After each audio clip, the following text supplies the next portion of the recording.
Okay, so we're going to continue on with dream work now, part 2 of inner work. This first section is titled Approaching Dream Work. I sounded like I was reading right there, but I'm not. Hang on just one second. I'm going to put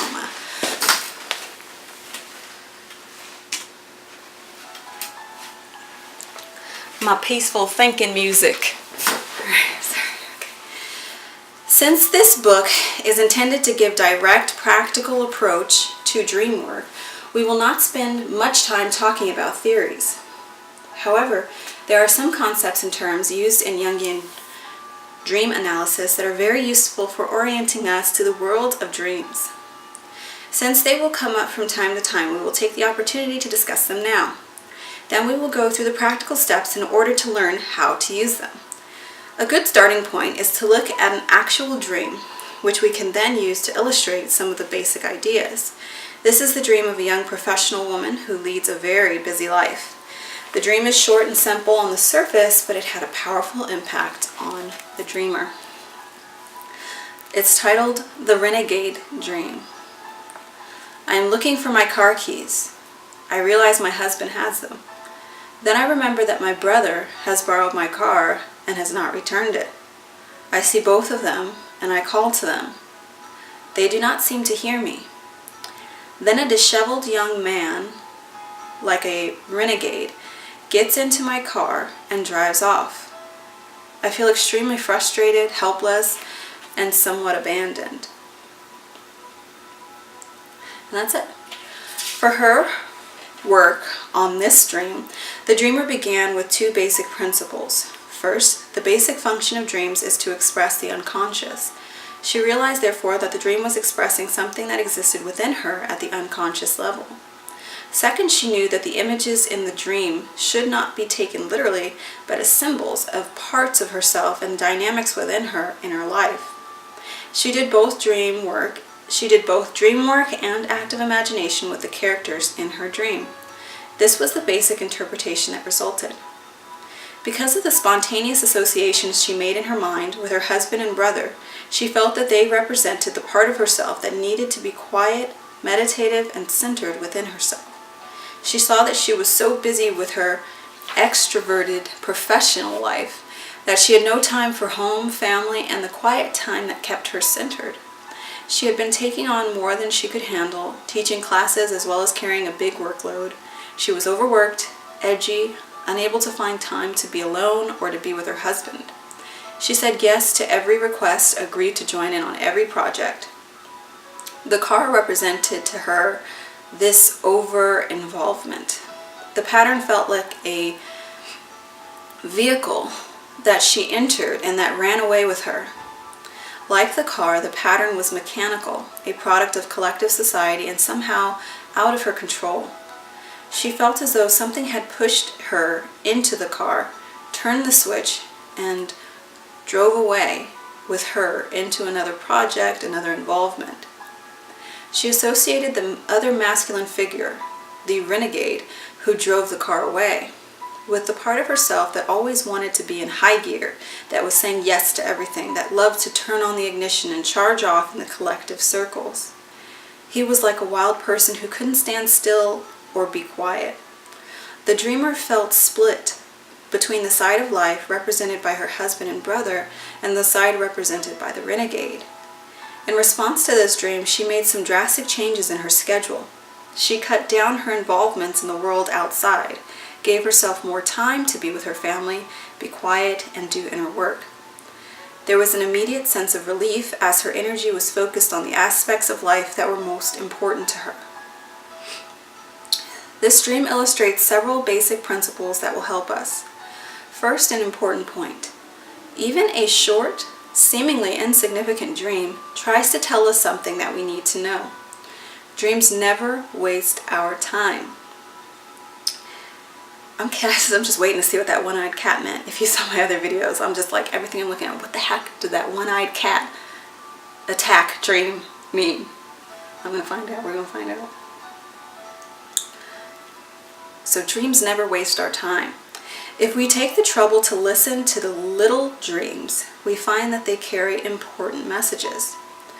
Who are these characters who populate our dreams? What is it in our inner structure that is represented by figures like the husband, the brother, the renegade? For this woman, we have seen that the husband's image represented something distinct from her literal, physical husband, something within her own inner being. In this dream, his image represented a life principle at work within her, and life principle is italicized for emphasis. It was a set of values, an inner sense of what way of life was most true to her essential character. The multiplicity of dream figures reflects the plurality and multidimensional structure of the inner self. We are all made up of many personalities or inner persons, coexisting within one mind and one body. We think of ourselves as one individual with one single viewpoint on life. But actually, if we pay attention, we have to admit that it feels as though there were several people living somewhere deep inside, each pulling in a different direction. Dreams show us in symbolic form all the different personalities that interact within us and make up our total self. In the renegade dream, the dreamer found several aspects of herself represented by the images of husband, brother, and renegade. One part of her wants to stay home and tend the garden, meditate, and enjoy her family. One part wants to do good work in her profession. Another part of her wants to go outside and save the world, charge off with the renegade into endless crusades and good works.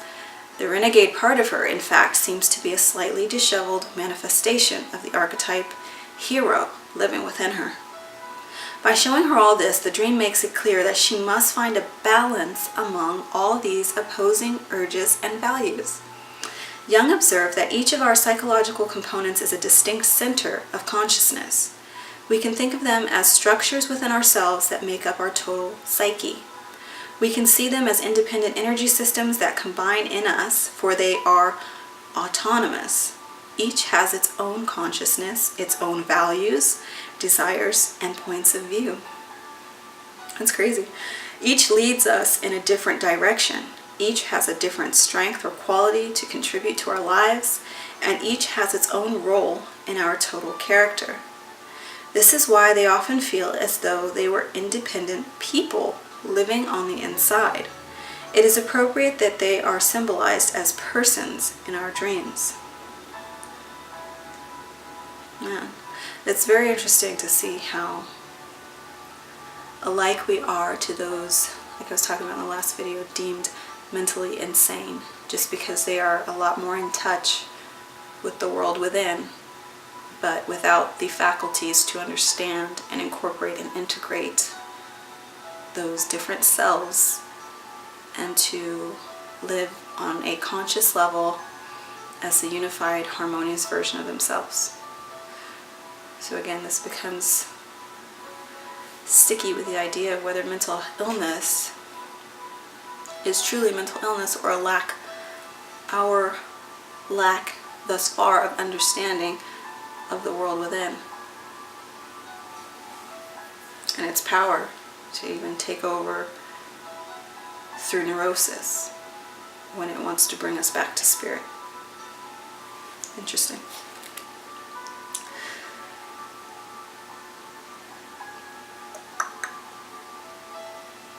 Often we think that we are trying to make a decision based on facts or logic. We are actually caught in a battle between terrible forces inside us. Since it is mostly unconscious and we don't know who fights for what, we can't make peace. We don't know which side to take. We feel ourselves hopelessly split between opposing forces. Here is a woman in a novel by a contemporary writer divided within as she faces her seducer. Then we can travel together, he explained, as if this were the solution both of them had been working towards. She said nothing at all. Inside her, it was as if each component of her nature had gone to war against the other. The child fought the mother, the tart fought the nun. And then it goes off into ellipses. It's an excerpt from Le Carre's Little Drummer Girl. Who is the child who fights the mother? This tart who fights the nun? What of the man whose inner hero wants to storm castles in quest for the Holy Grail, while his inner monk wants to stay quiet in his cell and contemplate the divine mystery? We might say that these represent human possibilities, aspects of human character that are common to us all. Here we encounter the archetypes, the universal patterns or tendencies in the human unconscious that find their way into our individual psyches and form us. They are actually the psychological building blocks of energy that combine together to create the individual psyche. Here are the type of the child, the type of the mother, the universal virgin, and the universal tart, all flowing through the personality of one individual. In our dreams, they join the archetypal hero or heroine, the priest, the scoundrel. Each of them adds a different richness to our character and has a different truth to tell. Each represents our own individual version of the universal forces that combine to create a human life. The inner self is not only plural. Jung found that the psyche manifests itself as an androgyny, containing both feminine and masculine energies. Every man needs to connect to the masculine ego, to the side of his psyche that the unconscious sees as his feminine side. I'll read that again. Every man needs to connect the masculine ego to the side of his psyche that the unconscious sees as his feminine side. Each woman's feminine ego needs to make a synthesis with the symbolically masculine side of her total self. This is very important. The psyche spontaneously divides itself into pairs of opposites. All the archetypal energies in us appear to the conscious mind as complementary pairs, yin and yang, feminine, masculine, dark and light, positive and negative. Part of me lives in the conscious mind, and part of me, the complementary quality that completes the whole, is hidden in the unconscious. The unconscious constantly uses the masculine-feminine dichotomy to symbolize the interplay of the inner forces that must balance and complete one another. They may appear as hostile opposites, deadly enemies, yet they are destined to make a synthesis, for they are two facets of one stream of energy. Figures of the opposite sex often appear in dreams to symbolize the energy systems that are the farthest from the ego, farthest from the conscious mind, deep in the unconscious of the dreamer. It is impossible to predict, for a particular woman or man, what inner parts will be represented by an image of the opposite sex. It depends on the individual, but some common patterns are clear and useful to know. Men have been traditionally conditioned in our culture to identify with the thinking and organizing side of life, to be heroes and doers. The unconscious often chooses a feminine figure, therefore, to represent a man's emotional nature, his capacity for feeling, appreciating beauty, developing values, and relating through love. These are the capacities that in many men live mostly in the unconscious. Their appearance in a man's dream in feminine imagery signals his need to make them conscious, expand the narrow focus of his masculine and ego life. The ego structure of many women is identified mostly with feeling, relatedness, nurturing, and mothering, qualities that are traditionally thought of as feminine. The feminine side of the psyche is also rational, but it uses feeling logic rather than processes that are based on feeling, on sensing fine differentiations of values. It knows by a different mode than does the masculine side, by sensing the whole rather than by analyzing.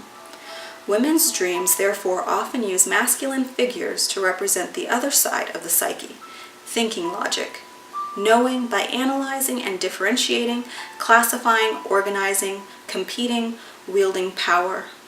A woman may find that many of her attitude principles, such as her ideas about religion, philosophy, and politics, will be generated from the side of her psyche that is represented by masculine figures. The most important aspect of the androgynous psyche is the soul image, and that is italicized for emphasis. The soul image. In every man and woman, there is an inner being whose primary function in the psyche is to serve as the psychopomp, psychopomp, C-H-O-P-O-M-P, psychopomp. The one who guides the ego to the inner world, who serves as a mediator between the unconscious and the ego. Jung became aware of the soul image when he sensed a feminine presence within himself, who pulled him toward the unconscious, who embodied the part of himself that lived in the realm of dream and imagination. When she appeared in his dreams, he found she was a creature of mythical quality, seemingly magical and half divine. Like Beatrice in the Divine Comedy of Dante, she led him to the inner world of the unconscious and served as his guide there. He found the same archetypal feminine presence in other men. He also observed a corresponding masculine soul image in the dreams and lives of women. Jung felt that this inner person corresponds to the traditional religious conception of the soul as an inner part of ourselves that connects us to the spiritual realm and leads us to God.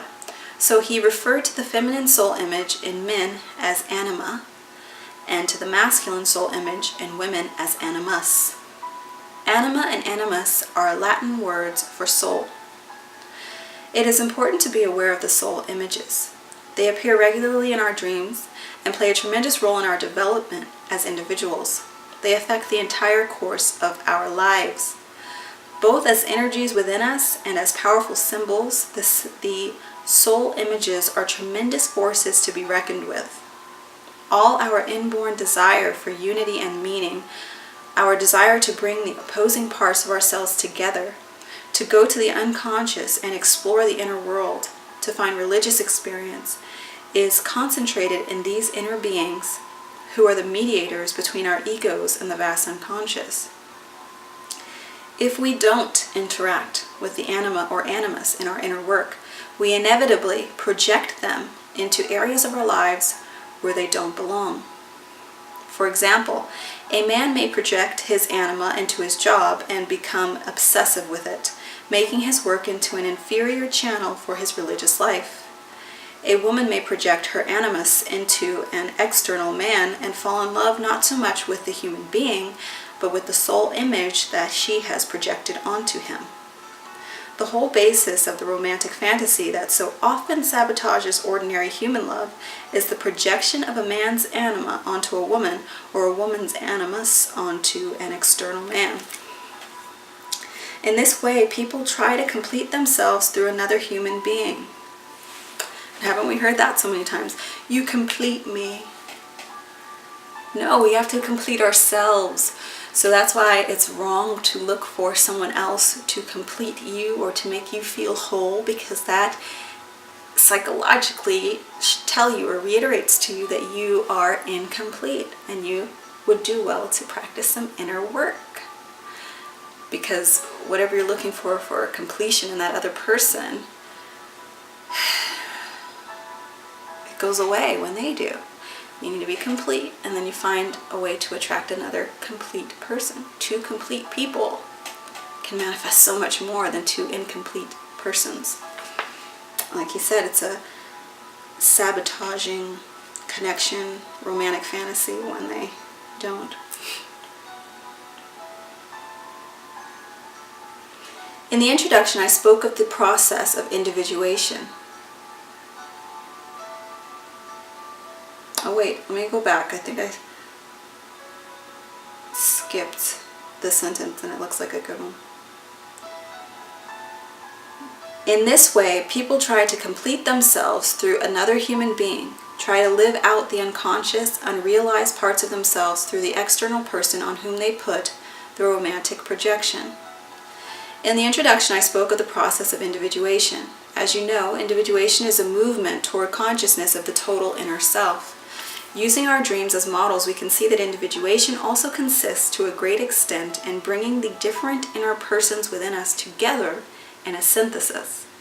Individuation is not only becoming conscious of these inner energy systems, it is also bringing relatedness and unity among them. The end product of this evolution is something we can sense, feel, and describe intuitively, even though we have not yet attained it. The sense of wholeness, of being completed. The wholeness of our total being and our consciousness of the quality of wholeness is expressed in an archetype. Jung called this archetype the self. The self is the principle of integration. It is also the whole, the entire person. When a symbol of the self appears in a dream, it represents not only the totality of our being, but also our potential capacity for the highest consciousness, the awareness of unity in ourselves and in the cosmos. Dreams constantly record the process of individuation and the movement of the ego toward the self. In most dreams, we see an immediate, local situation in our lives. But at the same time, if you collect your dreams together and see them in the aggregate, they report the stages along the way in the journey toward the self. The self has characteristic symbols: the circle, the mandala, a circle divided into 4 parts. That's what mandala is, it says. The square and the diamond are all abstract figures that express the archetypal self. The self is present in all quaternity dreams. I never heard that. The self is present in all quaternity dreams. My phone's all over there. I'll look that up later. It goes on to describe it though. Quaternity dreams are dreams involving 4 characters or in some way emphasizing the number 4. Jung found that numbers are archetypal symbols. The number 4 has been used in every religion from ancient times to the present to symbolize the wholeness of the cosmos or the completion of a spiritual evolution. Another characteristic symbol of the self is the divine or royal couple. The conjunction of the polarities of masculine and feminine, like the conjunction of the dragons, yin and yang, symbolizes the highest synthesis of self. There is yet one other basic energy system in the unconscious that appears regularly in our dreams and is useful to know about. Jung called this inner being the shadow. In every person there is a part of the unconscious that is very close to the ego and usually appears as the same gender as the dreamer. The shadow is a kind of alter ego, split off from the conscious ego mind and sentenced to live in the unconscious. Usually the shadow contains qualities and traits, both negative and positive, that are a natural part of the ego personality. But the ego, for one reason or another, has either failed to assimilate these qualities or has repressed them outright. Sometimes the qualities in the shadow seem embarrassing or primitive to the ego. One doesn't want to admit that they belong to one. One doesn't want to admit that they belong to one. Sometimes the shadow has tremendous positive strengths that the ego won't claim because it would mean either too much responsibility or a shattering alteration of one's puny self-image. Wow. How the shadow appears in a dream depends on the ego's attitude. For example, if a man's attitude is friendly toward his inner shadow and he is willing to grow and change, the shadow will often appear as a helpful friend, a buddy, a tribal brother who helps him in his adventures, backs him up, and teaches him skills. If he is trying to repress his shadow, it will usually appear as a hateful enemy, a brute or monster, who attacks him in his dreams. Oh, maybe the one-eyed cat is my shadow. The same principles apply to a woman. Depending on her relationship to her shadow, she may appear as a loving sister or as a frightful witch. These are some of the basic concepts and models in Jungian dreams work. These are some of the basic concepts and models in Jungian dream work that most people find useful when first approaching dreams. They will become more clear as we work with sample dreams and learn the practical steps in the chapters ahead. Now here, I'll just read this and then in this video, this is the 4-step approach of this book, Inner Work Explained. Before we begin step 1, it may be helpful to have a brief preview of the 4 basic steps we will be covering in the pages ahead. The steps are these. 1. Making associations. 2. Connecting dream images to inner dynamics. 3. Interpreting. And 4, doing rituals to make the dream concrete. In the first step, we form the foundation for interpreting the dream by finding the associations that spring out of our unconscious in response to the dream images. Every dream is made up of a series of images, so our work begins with discovering the meanings that those images have. In the second step, we look for and find the parts of our inner selves that the dream images represent. We find the dynamics at work inside us that are symbolized by the dream situation. Then, in the third step, the interpretation, we put together the information we have gleaned in the first 2 steps and arrive at a view of the dream's meaning when taken as a whole. At the 4th step, we learn to do rituals that will make the dream more conscious, imprinting its meaning more clearly on our minds, and give it the concreteness of immediate physical experience. When we arrive at the 4th step, we will discuss the uses that ceremony and ritual can have for us in reconnecting with the unconscious. With this brief roadmap before us, we will start now with the first step. No, we won't. We will start that next time. Thank you for watching. Have a good one.